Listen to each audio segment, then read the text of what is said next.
Harvest playlist. In today's video, we are going to see how we are going to use Mrigashirsha Hasta in different ways and how it has different meanings. Mrigashirsha Hasta Viniyoga Trinamarthe Kapole cha Chakramaryadhayorape Bhityam Vivade Nepatye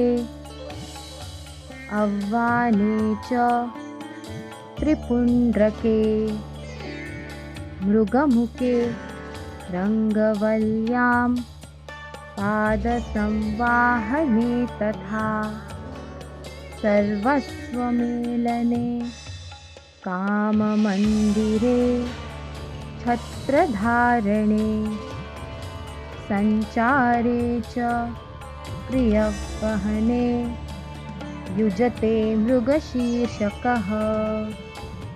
Thanks for watching. If you've liked our video, do like, share, subscribe and click the bell icon. stay tuned.